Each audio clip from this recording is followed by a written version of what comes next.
Hello again, my wonderful, beautiful, and of course, highly intelligent listeners.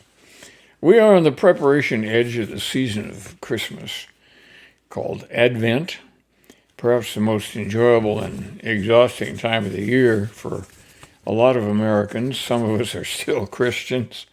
And of course, Christmas is the most important of all. No, it's the second most important Christian holiday. I mused a little about Christmas this week and decided to do a program about Christmas trees. And there's one poem about Christmas cards. That's what we're all worked up about now, isn't it? The Christmas tree and the cards. The Christmas tree first began in Germany, although some people are giving credit to Latvia. It began in Northern Europe for sure, because that's where there's an abundance of trees and pines of various kinds, evergreens in other words. And various traditions include the trees being erected as a surprise for children on Christmas Eve. How exhausting would that be? But mostly these trees have been harvested and they begin to show up early in Advent, which is the 4 Sundays before Christmas. Many people take their trees down a day or so after Christmas, but liturgically speaking, that's not the correct thing to do if you think about it. Remember the song that shows up each year, the 12 Days of Christmas? Yep, the Christmas season lasts 12 days, after which the tree comes down. Christmas trees and other appurtenances of Christmas began mainly in the 19th century. Christmas cards, for instance, and giant trees in city squares, which is a tradition that seems to have begun in America. There are some poems about Christmas trees, and one about Christmas cards that caught my eye. Here's one by William Logan, who is a professor of writing and English and whatnot at the University of Florida. And he is also a frequently printed critic of literature, which has not made him very many friends. But nevertheless, here's a poem I think you should hear. Christmas Trees by William Logan. How should I now recall the icy lace of the pane like a sheet of cellophane, or the skies of alcohol poured over the salt box town? On that stony New England tableau, the halo of falling snow glared like a waxy crown. Through blue frozen lots my giant parents strolled, wrapped tight against the cold like woolen argonauts, searching for that tall perfection of Scotch pine from the hundreds laid in line like the dead at Guadalcanal. The clabbered village aglow that starry, stark December I barely now remember, or the brutish ache of snow, burning my face like quicklime. Yet one thing was still missing. I saw my parents kissing, perhaps for the last time. That's a kind of poem that you would expect from William Logan. It has traditional rhyming and vocabulary skills that he brings into his poetry, and a lot of irony. Now, let's think a little bit about other aspects of Christmas. One is the mail, the Christmas cards and Christmas letters. I'm big into Christmas letters rather than cards, but you have to put them in something, so Christmas cards is also, the Christmas card is also there with my letter. This poem is by Ted Kooser. Ted Kooser has been the poet laureate of the United States for a number of years in the past. And I think he lives in Nebraska. This is called Christmas Mail by Ted Kooser. Cards in each mailbox. Angel, manger, star, and lamb. As the rural carrier driving the snowy roads hears from her bundles the plaintive bleating of sheep, the shuffle of sandals, the clopping of camels. At stop after stop, she opens the little tin door and places deep in the shadows the shepherds and wise men.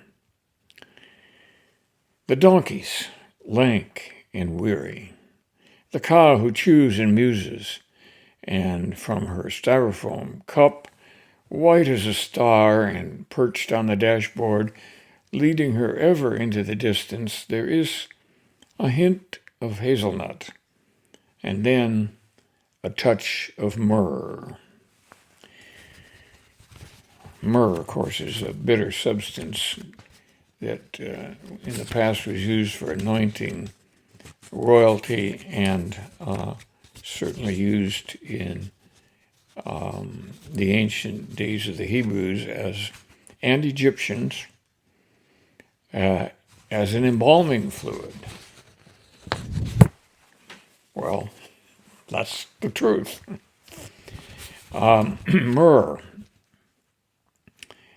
Now,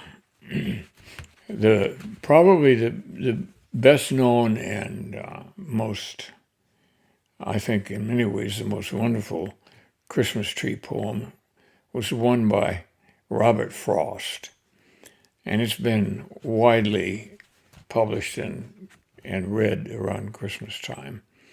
And it initially appeared in the form of what he called a circular letter, a letter that he sent to his friends at Christmas. And so here it is, Christmas Trees by Robert Frost. The city had withdrawn itself and left at last the country to the country. When between whirls of snow not come to lie, and whirls of foliage not yet laid, there drove a stranger to our yard, who looked the city, yet did in country fashion, in that there he sat and waited till he drew us out, a-buttoning coats to ask him who he was. He proved to be the city come again, to look for something it had left behind, and could not do without and keep its Christmas. He asked if I would sell my Christmas trees, my woods, the young fir balsams, like a place where houses all are churches and have spires. I hadn't thought of them as Christmas trees. I doubt if I was tempted for a moment to sell them off their feet, to go in cars and leave the slope behind the house all bare. Where the sun shines now, no warmer than the moon. I'd hate to have them know it if I was. Yet more I'd hate to hold my trees except as others hold theirs or refuse for them, beyond the time of profitable growth. The trial by market, everything must come to. I dallied so much with the thought of selling, then, whether from mistaken courtesy and fear of seeming short of speech, or whether from hope of hearing good of what was mine, I said, There aren't enough here to be worthwhile. I could soon tell how many they would cut.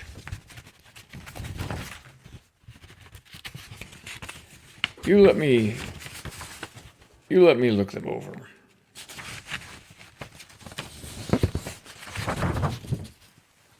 You could look, I said, but don't expect I'm going to let you have them. Past you they spring in, some in clumps too close that lop each other of boughs, but not a few quite solitary and having equal boughs all round and round. The latter he nodded yes to, or paused to say beneath some lovelier one, with a buyer's moderation, "That would do." I thought so too, but wasn't there to say so. We climbed the pasture on the south, crossed over, and came down on the north. He said, 1,000. 1,000 Christmas trees? At what a piece? He felt some need of softening that to me. Well, 1,000 trees would come to $30. Then I was certain I had never meant to let him have them. Never show surprise, but $30 seemed so small, beside the extent of pasture I should strip. 3 cents, for that was all they figured out apiece. 3 cents, so small, beside the dollar friends I should be writing to within the hour would pay in cities for good trees like those. Regular vestry trees, whole Sunday schools could hang enough on to pick off enough. 1,000 Christmas trees I didn't know I had. Worth 3 cents more to give away than sell. As may be shown by a simple calculation. Too bad I couldn't lay one in a letter. I can't help wishing I could send you one, and wishing you herewith a Merry Christmas. Well, I think that's a great poem, sort of low-key in Robert Frost style, and in modern money, you can imagine what that Christmas tree patch would have been worth. It would have been worth a lot more than 30 cents a tree. Well, here's a poem by E. Cummings. You may remember E. Cummings was and is still a very highly prized poet who wrote this in 1921. His gig was to write poetry without any capitalization of his or any other words, and very little in the way of punctuation in his poems.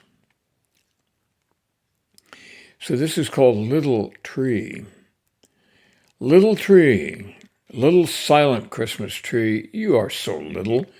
You are more like a flower. Who found you in the green forest? And were you very sorry to come away? See, I will comfort you, because you smell so sweetly. I will kiss your cool bark and hug you safe and tight, just as your mother would. Only don't be afraid. Look, the spangles that sleep all the year in a dark box, dreaming of being taken out and allowed to shine. The balls, the chains, red and gold, the fluffy threads. Put up your little arms, and I'll give them all to you to hold. Every finger shall have its ring, and there won't be a single place dark or unhappy.